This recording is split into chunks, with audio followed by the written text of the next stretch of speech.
Fala galera, tudo bem? Aqui quem tá falando é a Estela Carolina e hoje nós estamos aqui com mais um NJE Cast, um podcast do Núcleo do Jovem Empresário aqui da SIC, que está fazendo parte da Semanage, a Semana Estadual do Jovem Empreendedor, que acontece do dia 6 até o dia 11 de junho, com o intuito de levar o empreendedorismo ao maior número de pessoas. E hoje nós temos aqui grandes convidados, nossos nucleados aí do NJE, Solange, Thomas e José Luiz. E a gente vai bater um papo aí falando sobre o vocabulário do empreendedorismo. Quero começar pedindo aí como é que vocês estão. Sol, Thomas, José, como é que tá? Tudo certo? Tudo bem, tudo sob controle, tudo lindo. E espero trazer alguma coisa útil aí para todo mundo que está assistindo, todo mundo que está acompanhando. E é isso aí. Com certeza. Sol, Thomas.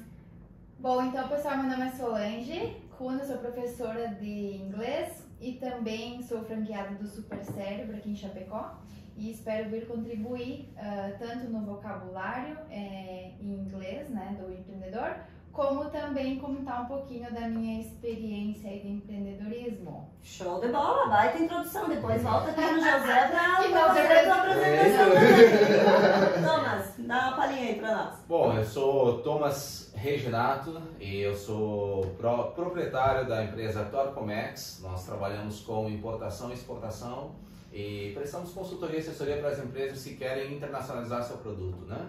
Então, estamos aqui hoje participando do evento, falando um pouquinho sobre empreendedorismo, né? Vocabulário do empreendedor. Né? Então, agora acho que o José pode também finalizar a apresentação dele, hein? A minha apresentação também. Desculpa, deixei passar. Eu sou José, sou franqueado da Rockefeller Language Center aqui em Chapecó. E eu tenho a escola há mais ou menos 1 ano e meio que eu estou nessa empreitada, então comecei recente, eu estou na fase de sentir as dores ainda, na fase do começo, e acho que é bom. Tem alguma coisa para ser falada aí, sabe? Tem, hoje à noite a gente tem muita coisa para conversar. Então eu sou a Estela Carolina de Bastiani, eu sou proprietária da Livremente, é uma escola de idiomas que trabalha no modelo 100% online com aulas em tempo real. Hoje trabalhando também com o empresarial. Então, muito bem, todos apresentados, né? Então, acho que como o assunto é o vocabulário do empreendedor, a gente não teria outra pergunta, né? E outro início do que como você se tornou empreendedor, né? Eu acho que essa é a parte primordial da gente entender, porque tem muita gente que não sabe, vem do tal de berço, vem de família, você se descobre, você é empresário e você é empreendedor, qual que é a diferença, né? Então aí, o que vocês sentem? Como é que vocês se tornaram empreendedores, se descobriram empreendedores, enfim, como é que foi? Bom, posso começar então? Eu não... foi uma coisa que foi acontecendo na minha vida, assim, não é de berço. Eu sempre soube que em algum momento da minha vida eu ia empreender, mas não sabia no que, nem muito menos que seria na área da educação. Tanto que a minha carreira começou bem mais estável do que como empreendedor, que a gente sabe que é uma montanha-russa, né? Tanto de sentimentos como de tudo mais. Eu trabalhava na área financeira, mas assim, eu sempre tive a vontade de mais, né? Em algum momento, tanto lá quando eu era assalariada ainda, eu sempre tinha um próximo step que eu queria buscar, né? O próximo passo. E quando eu me vi com 28 anos, meio acomodada, já não servia mais para mim. E foi quando eu saí fazer o intercâmbio. Então tudo começou aí. Eu não era professora de inglês. E o intercâmbio também não era um desejo. Então acho que é uma coisa que a gente pode falar um pouco mais depois. Vocês podem acrescentar. Que é no sentido de que a vida às vezes toma rumos do que a gente não espera, né? E a gente está preparado nesses momentos. Então, eu não sabia falar inglês na época, assim, já fazia um pouquinho da escola e aí virou aquela loucura, né? Agora eu vou fazer o intercâmbio, então preciso saber falar. Enfim, fiz o intercâmbio e parece meio clichê dizer, mas muita coisa mudou depois daquilo. Então, quando eu voltei do intercâmbio, pra mim não fazia mais sentido voltar pra vida que eu tava antes. E aí eu comecei a pensar, o que eu vou fazer? Eu quero usar o inglês, Aí comecei a dar aula de inglês, né? Sem pretensão nenhuma, queriam me chamar, porque eu não tinha experiência. isso. Em aulas não tinha nada, mas enfim as coisas foram acontecendo, que eu pensei assim, eu vou começar a dar aula para pegar uma experiência com sala de aula e depois eu comecei a gostar disso, né? Eu me identifiquei, enfim, mas aquela pulga do empreendedorismo ainda estava me puxando, porque antes de eu fazer o intercâmbio, na verdade, eu pensei, será que eu abro um negócio? Será que eu vou pro intercâmbio? Porque as duas coisas eu não tinha condição de fazer. Aí voltei, né, comecei a dar aula um tempo e aquela coisa, mas eu ainda queria empreender. Aí o meu primeiro empreendimento foi dentro da escola que eu dava aula, porque eu vi que eles não tinham cantina, não tinha nada, uma escola de quase 1000 alunos. Eu falei, não, algo que tá errado, vamos começar a movimentar. Aí eu e uma professora de inglês abrimos o café dentro dessa escola. Então, assim, foi algo pequeno, mas já deu pra mim ter uma noção, né, do que é ter um negócio próprio. Depois veio a pandemia e eu já tinha adquirido o Super Cérebro, que até eu não expliquei antes, né? O Super Cérebro não é uma escola de inglês. Ela atende pessoas de todas as idades. Hoje o meu foco mais é público infantil e a gente trabalha com o desenvolvimento da parte cognitiva e socioemocional do aluno, então raciocínio lógico, memória e a parte da socialização também das crianças. Então é bem bacana, é algo que eu faço em paralelo com as aulas, né, de inglês, mas também relacionado à área da educação. Então, entrando por que eu decidi na área da educação empreender, um pouco foi porque eu já estava dando aula, né, de inglês, então eu já estava nesse meio de família, eu conhecia muitos pais que eu poderia usar como contatos, né, enfim. E também porque lá no intercâmbio, assim, a gente vê uma diferença cultural muito grande, né. Por exemplo, aqui se você entrar num ônibus, num metrô, você vai ver as pessoas no celular, vendo meme, vendo que não tá errado, né? Não vamos julgar ninguém. Porém, fora você vê as pessoas com um livro, geralmente. As crianças ficam muito mais tempo na escola, né? Lá eu cuidava de 3 crianças, então eu vi que... Pra onde você foi, Só? Eu fui pra Dublin. Morei lá 1 ano e meio e eu cuidava de 3 crianças. Logo comecei a trabalhar, quando cheguei lá, e fiquei com eles até o final. Então, eu via, assim, essa rotina deles diferente, né, de leitura, de estudos, e eu falei, não, eu acho que a gente tem um caminho grande aqui no Brasil ainda para percorrer, de auxiliar as famílias mesmo, né, ter uma qualidade de vida melhor. E aí comecei a pesquisar, então o Super Cyber é uma franquia, né, e hoje eu faço os dois, o inglês muito por amor mesmo, porque eu gosto de dar aula, eu gosto de continuar praticando também, né? A gente sempre aprende coisas novas, né? O professor acho que mais aprende do que ensina, na verdade. E é isso. Olha só que bacana, né? Muito do que a Sol andou falando. Não tem como resumir. Não tem. Muito do que ela falou, assim, dessa parte do intercâmbio, de começar a empreender, eu me vi muito, né? Eu comecei a empreender quando eu tinha uns 8, 9 anos na escola. Só que eu fui descobrir agora, de fazer uma trajetória, né? Uma retrospectiva da minha vida empreendedora. Então eu fazia correntinha de crochê. E eu vendia para as minhas colegas, para as gurias da escola, né? Eu ia, fazia, ela só sabia o único ponto, que era aquele ponto base, sabe? Não sei se vocês conhecem, mas é o único ponto que tu começa a fazer qualquer coisa em crochê, é aquele ponto. Era só o que eu sabia, porque eu não tinha paciência para aprender as outras coisas, né? A baita paciência em pessoa. E aí eu levava e botava 2, 3 cores, misturava, as gurias tudo, né? Ficavam, nossa, eu quero. Eu disse, cara, beleza, então eu vou te vender, vou fazer quantas tu quer e tal. E aí depois eu tinha ganho um almanaque da Turma da Mônica, dos meus pais, e eu não pintava, eu tinha dó de pintar aqueles desenhos, porque eu achava muito lindo pra pintar. Pensei, meu, se eu pintar isso aqui, depois eu vou ficar sem, né? E aí um dia eu passei, botei uma folha de ofício, passei em cima, levei pro colégio. Meu, que lindo, eu também quero. Disse, então tá, escolhe aqui. Usei o meu almanaque como, né, uma forma de ganhar dinheiro. E aí eu vendi, ó, esse aqui é muito difícil, esse aqui é 25 centavos. Na época, não vou fazer conta, senão vocês vão descobrir a idade que eu tenho. Mas na época, assim, era muito dinheiro. Eu comprava 50 centavos era... Nossa, eu comprava meu lanchinho, sabe, na cantina do colégio, quando tinha. Então, tipo assim, lá naquela época eu já via, assim, esse lado empreendedor. E aí, essa parte da escola, é muito quando tu falou, né, da oportunidade. Eu estava residindo aqui em Chapecó e eu queria voltar para Maravilha. Só que, tipo, não tinha nada, não tinha pretensão. E aí me entraram em contato, pô, Estela, tu tem intercâmbio já, né? Já fez intercâmbio e tudo, fez o curso de inglês, vem trabalhar aqui na escola. Eu disse, mas jamais. Eu disse, sem paciência, sem nada. Eu disse, não tem condições. E aí eu pensei, pá, mas eu quero ir embora, né? Não me custa nada, eu sou empenhada, vamos lá, né? E aí fui pra Maravilha, fiz a entrevista e a pessoa me contratou até que encontrasse alguém que fosse, né, experiente na área. Eu aceitei, porque meu sonho sempre foi trabalhar com comércio internacional, por isso que eu fiz o inglês, por isso que eu fiz o intercâmbio. Ainda tem tempo. Mas com certeza. Eu tinha um vamos plano, negociar, assim, né? então, por É, causa. Eu tipo, fui na loucura. eu fiz o inglês, quando eu comecei, eu estava no último ano da faculdade, foi um presente dos meus pais, para mim e para o meu irmão. E eu fiz porque meu intuito era finalizar e ir embora do Brasil, ou trabalhar para uma empresa multinacional. Sempre quis trabalhar para uma empresa multinacional, até hoje ainda tenho esse sonho. E aí fiz e daí caiu, beleza. Já deixa teu contato. Deixa aí, pessoal, vai, me segue lá. E aí, tá, eu fui lá até que eu encontrasse algo na minha área e ela me contratou até que encontrasse alguém que fosse experiência em sala. Passaram-se 2 anos e meio e eu descobri que eu amo educação, eu amo criança, que é uma coisa que eu nunca tive paciência, eu amo criança, amo, já falamos sobre isso, né, José? Amo dar aula para criança e eu me descobri. E aí eu disse, não, se é isso aqui mesmo que eu quero fazer, eu vou pro segundo intercâmbio. Aí fui pra África do Sul, fiquei 2 meses estudando em tempo integral, final de semana e tudo mais. Voltei em março, em abril eu recebi a proposta de comprar minha própria escola.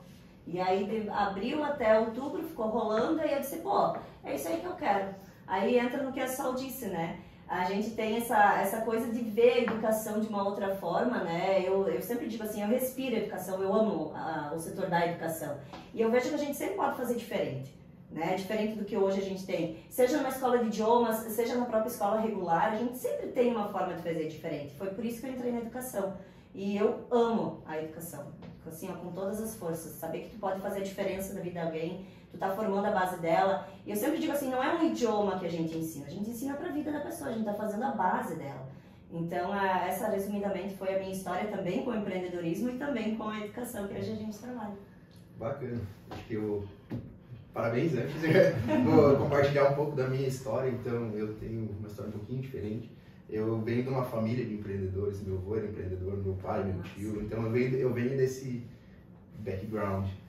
Isso aí, já vamos utilizando o vocabulário. Eu venho desse contexto aí. Então, desde berço, assim, eu sempre senti muito incentivo, assim, da parte do meu pai para seguir essa vida de empreendedor, assim. Ele se tornou empreendedor muito jovem. Na verdade, ele sempre trabalhou na empresa da família, né? Meu avô era fotógrafo, ele começou a trabalhar desde cedo e por, enfim, uma infelicidade, ele acabou tendo que assumir a empresa logo cedo e foi tocando e um tempo depois ele trocou de ramo, mas assim, sempre empreendendo, sempre estando à frente do negócio. E isso ele me passou desde muito cedo, então eu sempre recebi muito esse incentivo. Então eu me considero privilegiado nesse sentido, assim, porque eu não passei por esse embate de ter que convencer meus pais de seguir um caminho diferente, de fazer uma coisa por mim e tal. Então eu tive essa facilidade, mas em retrospectiva, como você comentou, assim, eu vejo alguns traços assim desse empreendedorismo eu lembro, acho que o meu primeiro exemplo, assim, a primeira coisa que vem na minha cabeça na época que eu fazia parte do CTG ainda. Eu lembro que eu queria muito ter uma mala de garupa. Que eu era criança, eu olhava os adultos lá com a mala de garupa e eu não achava para comprar. Ia nos rodeios e não achava para comprar. Aí eu fui numa loja de tecidos, comprei, achei uma costureira, eu tinha uns 12, 13 anos na época. Mandei fazer 2 malas de garupa e vendi uma delas para cobrir os custos. Olha, meio que ganhei. E foi uma coisa assim que aconteceu despretensiosamente, sabe? Aconteceu. E é esse tipo de coisa assim que a gente enxerga em retrospectiva, sabe? Então, eu acho que essa é a minha história, que assim, massa, com o empreendedorismo. Eu não me considero assim um empreendedor nato. Eu acho que assim, eu fui construído. Muito por essa influência dos meus pais. Mas tu nunca fez outra coisa, assim? Tu já não, começou... Então, de formação eu sou engenheiro civil. Nada a ver com o que eu trabalho hoje. E chegou num ponto ali onde eu estava me formando que eu senti que não era aquilo. Estava buscando outras oportunidades. E junto com o final do curso aí surgiu essa oportunidade de vir para Chapecó e abrir a escola, a franquia que eu tô hoje, né, a Rockefeller. Então foi assim, uma oportunidade. Eu acho que assim, eu não tenho essa paixão pela educação igual eu sinto de vocês que são professoras. Foi mais assim uma situação. Foi uma oportunidade que apareceu e eu abracei. Assim como se eu visse que teria essa oportunidade em uma outra franquia de outro setor, eu acho que eu teria abraçado da mesma forma. Pelo desafio, não pelo setor, sabe? Apesar de ser um setor muito bacana, assim, Nossa, um setor... um setor bem... Pode ser. Acho que vai conquistando aos poucos, mas né? eu acho que é legal, acho que talvez... Então eu não vejo assim que eu tenho essa paixão tão grande pela educação como vocês têm, apesar de ter essa visão de que muito precisa ser feito e o empreendedorismo é um canal enorme, assim, eu acho que é a forma de você mudar a educação no nosso país. E a gente vê muita gente trabalhando em cima disso hoje já. E é por aí. Então eu não sei se eu vou passar o resto da minha vida dentro do ramo de educação, se eu vou mudar e tal. Eu acho que são fases e são desafios. Eu encaro o empreendedorismo com essa visão. Inclusive, uma coisa que meu pai me falou, assim, não veja os passos pelos quais você passou como a única alternativa, veja como portas que estão se abrindo, entende? Então, isso foi uma conversa que eu tive quando eu estava saindo da faculdade. Ele falou assim, filho, veja a engenharia não como a única alternativa que você tem, mas como uma porta que se abriu. Além de tudo que você já poderia fazer antes, agora você pode, além disso, você pode ser engenheiro também. Agora eu fui diretor de uma escola, então além disso eu tenho esse know-how de ser diretor de uma escola. Então eu vejo o empreendedorismo como esse caminho, assim, são portas que vão se abrindo, então não necessariamente... E a gente não precisa ser um ou outro, né? É mais ou menos o que aconteceu com o Até porque quando a gente fala em empreender, empreendedorismo são múltiplos canais, né? Sim. Não é porque hoje a gente está empreendendo, por exemplo, comércio exterior ou educação, eu já passo a bola para ti. Porque a gente tem que ser aqui, né? Tem que ser assim. Eu, na minha cabeça, se eu pudesse, eu já tinha aberto umas 50 empresas. Sem mentira, assim. Você tem que controlar calma. A gente vê aquela oportunidade, a gente tu quer se mexer para aquilo.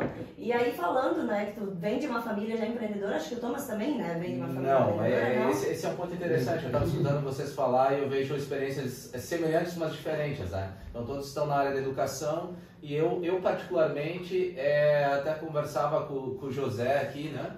Então eu particularmente venho de um cenário onde eu não tenho uma família por trás que era de empreendedores e esse foi o grande desafio, sair de uma mente formatada para utilizar o sistema em que nós somos inseridos. Você estudar, fazer faculdade, se formar, ter um bom emprego e quebrar esse conceito, sair desse sistema para empreender foi, eu acredito que o maior desafio da minha vida, né? Então eu comecei a empreender, particularmente assim, eu tenho a visão de que todo empreendedor tem que ser vendedor. Então eu sou apaixonado por vendas, sou apaixonado pela parte comercial e por comunicação, né? Então a minha visão é que todo mundo tem que aprender a vender. E não é algo que eu acho que sai de berço, ou uma qualidade, ou uma habilidade inata do ser humano. Não, tudo é aprendizado. Então vocês que lidam na área da educação, com certeza devem perceber que tudo é possível aprender, né? Então eu era funcionário quando eu decidi sair e montar a minha empresa e começar um negócio do zero. Então foi uma experiência onde eu tive que pegar minhas economias e tomar uma decisão. Eu pego um trabalho da concorrência e fico tranquilo, ou eu aplico todo o meu capital em cima de uma empresa e arrisco criar um negócio. Então eu venho de uma família onde pai e mãe são do interior e hoje são vendedores, migraram do interior para a cidade, mas ao mesmo tempo uma quebra de paradigmas, uma quebra de conceito que me fez, né, buscar o aperfeiçoamento constante. Então eu, por exemplo, hoje, sendo empresário e tendo filho, eu não quero, da mesma maneira como seu pai, José, não quis contigo, que meu filho fosse funcionário. Eu queria que ele fosse dono do próprio tempo dele, que ele pudesse administrar o tempo dele, né? Mas nessa situação a gente vê o quão importante é a base para você sair do sistema, né? Mas empreender não é fácil, tem muitos paradigmas, essa mudança de mente, ela é complicada e os desafios eles vêm. Então eu acredito que a disciplina é muito importante e eu sempre quis empreender, hoje na área de comércio internacional, compra e venda, então trabalho no modelo B2B, né? O B2B também é um modelo entre empresas de negociação aqui.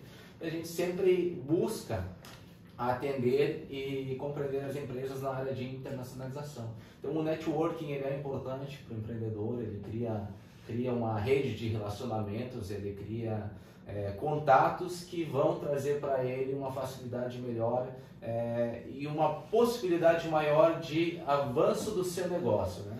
Então eu vejo que as dificuldades elas vêm e o grande desafio é esse, né? Eu comparo assim, né? Esse ano, são 5 anos que eu estou nessa carreira de empreendedor. Então, eu gosto muito da história que o Ribeiro conta, né? Do bambu, né? Então ele trabalha 1 ano, não dá nada, trabalha 2 anos, não dá nada, trabalha 3 anos, não dá nada, parece que você não vê nada. As raízes elas só estão se aprofundando. Deu 5 anos, cresce 12 metros. Então a esperança é essa, né? Agora as coisas vão crescer. A gente brinca, mas é um trabalho constante, que no início você não vê resultados, e o resultado ele vem com o passar do tempo, né? Isso é até uma observação importante, Thomas. Eu acho que o legal de a gente estar fazendo esse podcast com jovens, não só o nosso, mas todos os que o NJI está fazendo, é que a gente está conversando com empreendedores que estão começando agora ou começaram há não tanto tempo assim. Então, quando a gente escuta a palavra empreendedorismo, o empreendedor de sucesso, a gente enxerga aquele cara lá que está com uma vida feita, que já passou todos os desafios e está colhendo os frutos. E a gente não consegue enxergar o perrengue que ele passou. E aqui a gente está com essa galera assim, a gente está vivendo o perrengue agora. Então, eu acho que um pouco da graça desse podcast é isso, assim, que é uma galera que está construindo agora, tá criando as raízes. Mas e daí depois, na hora de colher, é bonito e tal. Mas muitas vezes o que acontece? As pessoas vendem a ideia que é muito fácil empreender e que só vai colher os louros. Só que, cara, cada perrengue que a gente passa, assim, ó, financeiro, perrengue de capital humano, perrengue de investimento. Então é muito tempo que a gente está aí fazendo as nossas raízes para que as coisas aconteçam. Eu vou aproveitar aqui e pegar o gancho, porque a gente já falando em vocabulário do empreendedor, já falamos muito em vocabulário do empreendedor, mas muito hoje se trata no business, né? No business, já aproveitando, se trata muito de termos, né? A gente tem muitos termos na língua inglesa. Eu gosto de falar muito nessa coisa de gourmetização do inglês. Por mais que eu trabalhe a língua inglesa e a gente sabe, eu não sou muito fã de utilizar esse vocabulário, eu gosto de utilizar o português mesmo, porque nem todas as pessoas estão habituadas. E aí você deve estar pensando, pô, mas eu tenho um empreendimento tão pequeno, eu não preciso desse vocabulário. Mas se surgir uma oportunidade que você nunca sabe, você está plantando, vai que cai uma virada de chave fantástica na tua vida e tu precisa expandir para uma multinacional, vender para fora, ou ir para fora, enfim, surgiu uma oportunidade. E aí a gente tem alguns termos. E a gente já utilizou, né, o José falou sobre o background dele, foi falado sobre o know-how, foi falado sobre o B2B, networking, o network, isso. E aí eu lembrei que tu tens franquia e a gente tem o tal do Return on Investment, né? O famoso ROI. Eu não sabia se falava ROI ou ROI, eu era dizer o ROI é uma métrica que basicamente é o quanto você vai daquele dinheiro que você investe, o quanto que você vai ter de retorno. É a tradução. Isso eu acho uma coisa engraçada, até aproveitando que a gente está com 2 teachers. Esses termos são termos assim que para quem conhece inglês é mais simples, porque eles têm o equivalente em português, então são termos traduzíveis. Só que por algum motivo o pessoal usa a palavra em inglês. Então essa gourmetização. Por exemplo, a SAP, né, soon as possible, a gente usa muito ali na conversa trocando e-mails. Então acontece, a própria terceirização do Bolsonaro e outsourcing. A gente utiliza muito outsourcing também. Mas voltando para o ROI, só para concluir, é basicamente a tradução disso, é o retorno do investimento. E a gente não utiliza só em franquia. Eu lembrei da franquia porque quando apresentam franquia, eles não falam do ROI, né? E o pessoal que trabalha com investimento, aí que está super na moda, né? E investimento em bolsa e tal, é uma das métricas que o pessoal está fazendo. Tu falou um negócio de moda, né? Eu acho que assim, essa questão da oportunidade é o principal, né? A gente pensar que sabendo inglês vai estar preparado para mais coisas, poder ganhar mais, enfim. Mas eu acho que antes disso tem a questão hoje está muito comum ter termos em inglês em tudo, né? Tem o story no Instagram, tem... Aí bem lembrado, esperando, só repete como é que pronuncia o Eu vejo muita gente falando history, gente. Não falam history vem da história, né? Se você for falar story, é um fato, né? Enfim, então já fica aí a dica. Começa com S. É isso aí, fica diferente. Eu só queria comentar também, até, perdão interromper, mas a gente fala aí do vocabulário, né? Mas a gente fala do vocabulário do inglês, aqui a gente está trocando algumas palavras, mas também, pegando aqui o oeste de Santa Catarina, nós temos muitas regiões muitas empresas que querem exportar o seu produto vão até os países vizinhos, mas não sabem falar o idioma, o espanhol, né? Ou até mesmo as pessoas vão se apresentar, o empresário, o jovem empresário vai se apresentar para o seu cliente e fala, e aí bro, beleza? Não vai rolar, né? Não é um linguajar adequado ali para o empreendedor lidar com o seu cliente, né? Então depende, claro, a área, né? Algumas áreas de atuação são mais até porque como a gente né? fala em vendas, né? Tudo é vendas. Eu sempre digo assim, você pode não ser um vendedor, mas você está vendendo a tua imagem, está vendendo, né, a tua empresa. Você é um vendedor, só tem que ser aprimorar. Exato. E essa parte ali é você estudar o teu cliente. Exatamente. Então, se o teu cliente, né, você sabe, ele é mais culto, é mais tu vai se descolado. preparar. E se ele é mais descolado, tu vai se preparar com esse vocabulário, né? Então, só que é sempre importante que a gente mantenha, né, um vocabulário mais formal, quando a gente vai, né, atender algum cliente e tudo mais. Então, Ou isso entrevista, né? Ou Vai chegar lá no entrevista. WhatsApp. Não, jamais. Já não vai ser WhatsApp, contratado. né? Não, sem chance. Então é sempre importante que a gente mantenha esse vocabulário todo, que a gente conheça, mas que a gente também tenha um modelo de apresentação nosso, né? E deixa eu só aproveitar o gancho, porque tu falas espanhol, trabalha ali com o Mercosul e tudo. Como é que funciona essa parte? Tu tem, mesmo no espanhol, tu tem muitos termos em inglês que tu usa ou já são termos mais em espanhol? Como é que funciona?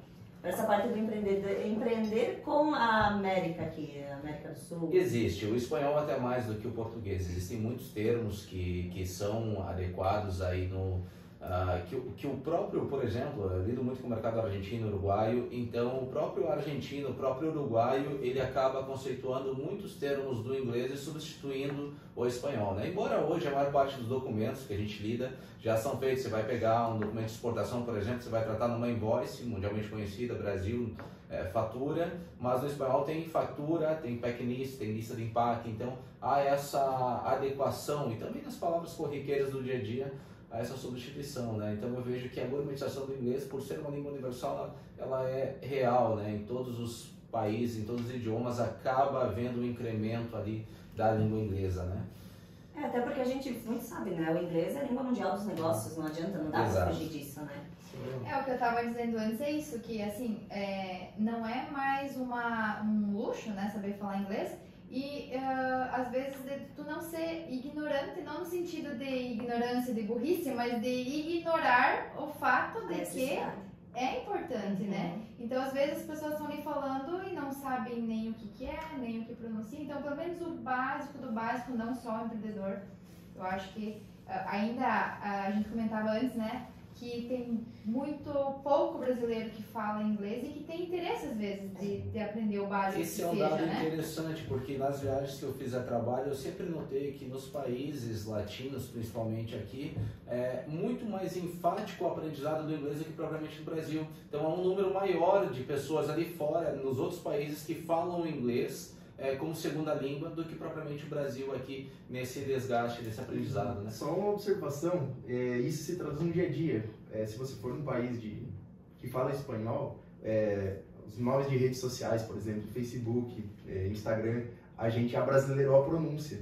Nos países de fala espanhola, eles não tornaram nacional a pronúncia. Eles ainda falam Facebook, falam Instagram, como se fala no inglês. E muito disso vem desse contexto, dessa maior educação deles em relação à língua inglesa. Mas é muito bacana. Eu queria deixar uma mensagem em nome de todos, talvez aqui, né? Então, pelo menos nós acreditamos aqui que não é sobre você ter talento ou ter habilidade, né? Porque o empreendedor nem sempre faz o que ele quer. Então é você acordar todo dia de manhã e fazer o que precisa ser feito. Nem sempre a gente vai fazer o que a gente quer fazer. Então essa é a mensagem que eu queria deixar, né? Não é sobre você ter talento ou ter uma habilidade inata, mas sobre você acordar todo dia e fazer o que precisa ser feito.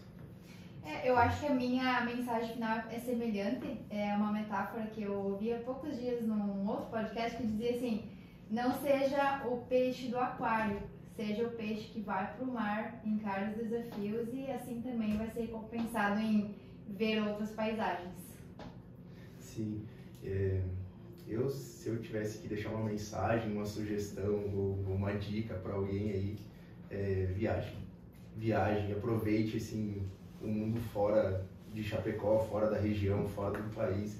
Hoje assim está muito mais fácil do que já foi, tem muitas alternativas, a gente consegue conhecer, não precisa nem de passaporte para conhecer os países vizinhos aqui.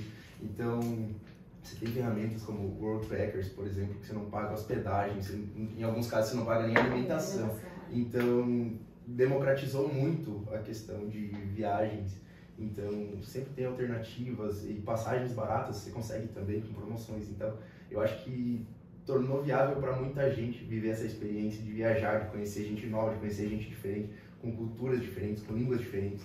E eu vejo que isso moldou muito a minha forma de pensar, sabe? Então, as experiências que eu tive, eu acredito que vocês possam dizer a mesma coisa, né? Não sei se vocês discordam, concordam, mas eu acredito que sim. Nem deu tempo de eu falar nessa questão de financeiro, né? Mas se eu olhar o meu histórico, nunca teria pensado que eu poderia ter a oportunidade de fazer e eu consegui através do meu trabalho, então é bem isso. E outra, isso não deve ser visto como um custo. Essa é uma bandeira que eu ergo muito. Isso é o conhecimento, né? Isso é uma bandeira que eu ergo muito, assim. Investir em viagem não é custo, é investimento. É isso aí, pessoal. Essa também é a minha mensagem. Então tá, na verdade assim, como já deixaram as suas mensagens, né? Hoje eu digo assim, se você já empreende, não se canse de buscar, de conhecer e de aprender um segundo idioma, seja o espanhol, seja o inglês. Verifica o que é importante para ti, mas vá em busca. Você não sabe quando a oportunidade vai bater na porta. Não deixe de estudar, não deixe de buscar. Para você que é um intraempreendedor e espera empreender algum dia, não tenha medo, né? Porque o medo ele nos limita muito. Então, vai com a cara e a coragem. Eu fiz isso e tô aqui, né? Estamos aí uns machucadinhos, de vez em quando, uns roxinhos na cara, mas é muito prazeroso ver a tua sementinha aí germinando e crescendo cada vez mais. E você aí que nos acompanhou até agora, então fica o nosso agradecimento. Não esquece, do dia 6 até o dia 11, você pode assistir, né, no YouTube da SIC e também acompanhar no Instagram deles. E não esquece de curtir, comentar e compartilhar. E mais uma vez, gratidão meus colegas, né? Gratidão staff aí por todo o apoio. E é isso aí. Muito obrigado. Obrigada, pessoal. Um abraço. Açaí Cast pra você. É isso aí.